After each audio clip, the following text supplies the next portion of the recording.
Venezia è o non è la più bella città del mondo?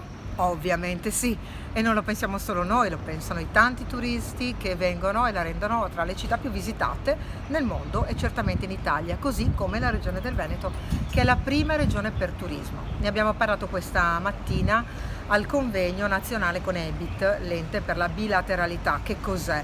Tiene insieme il mondo del sindacato dell'ambito del turismo con le associazioni di categoria. Ma turismo non è solo, come pensiamo, l'accoglienza, sono i servizi, i trasporti, le nuove professioni, la nuova formazione che deve essere immaginata e pensata per un mondo che cambia. Pensate solo a tutto quello che oggi è digitalizzazione nell'ambito del turismo. Noi prenotiamo le vacanze con il nostro telefonino. In più i dati significativi sono che è aumentato in modo preponderante il turismo nelle città d'arte, segna in Veneto più 50%.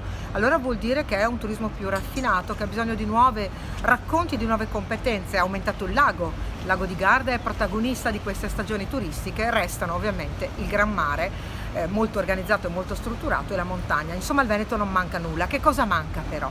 Manca una formazione sempre più aggiornata per gli occupati e per i giovani, e manca la conoscenza del percorso che più dà inserimento lavorativo, l'Academy, cioè l'ITS, istruzione tecnica superiore, la formazione che è parallela all'università in questo ambito. Lo dico a tanti che stanno facendo gli esami di maturità adesso, che li faranno, alle loro famiglie: scegliete questo ambito di formazione perché il 100% viene assunto.